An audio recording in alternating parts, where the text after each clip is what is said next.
Bonjour, journal de bord d'un boursicoteur amateur. On est en juillet 2026, on va faire un petit bilan de mon PEA. Il est à 16 849 euros et j'ai une plus-value latente de 1515 euros. Donc on voit aussi que j'ai 873 euros en liquide, prêt à dégainer en cas de baisse.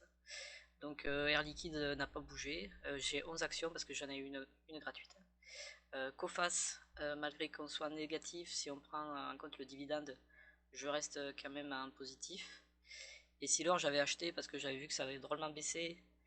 Et partout sur les réseaux, on disait que c'était une bonne action et que ça allait remonter. Mais bon, comme on peut voir, ben, ça remonte pas et je suis à moins-value de moins 12%. FDJ, c'est un peu pareil. Je pensais que c'était arrivé en bas et en fait, on s'aperçoit qu'on peut aller encore plus bas malgré que ça remonte ces temps-ci. GTT, j'ai acheté un peu haut. C'est quand même une bonne action. Si on rajoute les dividendes, je crois que je suis toujours juste en plus-value. Total monstrueux. Ben, j'en avais 50, je les ai vendus quand elles étaient à 77. Ça m'a fait, j'en ai vendu 30.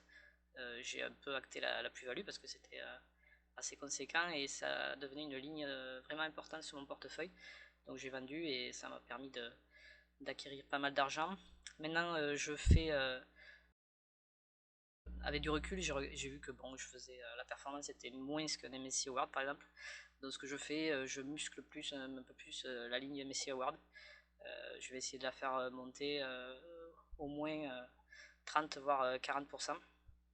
Après j'ai pris un emergent market euh, pour voir ce que ça faisait, mais c'est vrai que ces dernières années donc la dernière année ça montait bien, mais là ça stagne, ça fait pas grand chose. Bon, j'en ai pris pour 1000 euros, je vais voir.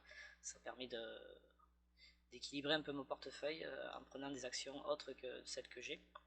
Après, je m'amuse là avec MSCI Award x2. J'ai pris 1000 euros pour tester, pas plus de 5% de mon portefeuille, c'est pour voir. Ça a bien monté, maintenant ça arrive pratiquement à 6. Bon, je suis content. Je l'avais allégé, chaque fois que ça dépasse les 1000 euros, je l'allège un peu. Nasdaq x2, ben, il y a eu un split il n'y a pas longtemps là, donc c'était 2000 euros, pour moi c'était inaccessible. J'avais pas assez d'argent et je voulais pas mettre autant sur mon portefeuille. Donc là j'ai fait un petit. J'ai mis 500 euros il y a ben, le jour du split. Et ce matin je l'ai vu dans le rouge, donc j'ai remis 100 euros. Donc là ça monte à 600 euros. Bon, je suis en négatif, mais il faut attendre que ça agisse, hein. Ça fait pas longtemps que je l'ai dans mon portefeuille. Donc maintenant le LQQ est accessible. Mais, sous 10 euros c'est vraiment. Ça permet de vendre, d'acheter. Je pense que je vais faire pareil que le MSCI World x2. Dès que ça dépasse 1000 euros, j'en vendrai un petit peu pour tout le temps rester dans les 1000 euros et que ça dépasse pas 5% voire 5-10% de mon portefeuille. La Gotoliner, oh, c'est une ligne magnifique, hein. J'en ai revendu un paquet parce que j'en avais 225 je crois. J'en ai revendu parce que c'était une ligne beaucoup trop importante de mon portefeuille. Ça distribue du dividende, ça monte, ça pousse vraiment vers le haut de mon portefeuille. Heureusement que je l'ai. Et après Indépendance AM, bon ça monte mais ça fait pas grand chose. Après ça fait pas hyper longtemps que je l'ai, donc faut laisser je pense prendre son envol et voir ce que ça fait plus tard. Cette fois-ci, j'ai fait avec ma vraie voix. Je me suis aperçu que quand je regardais des vidéos générées avec des voix IA, j'avais moins confiance que sur une vraie voix. Donc j'espère que ce format vous aura plu. Merci.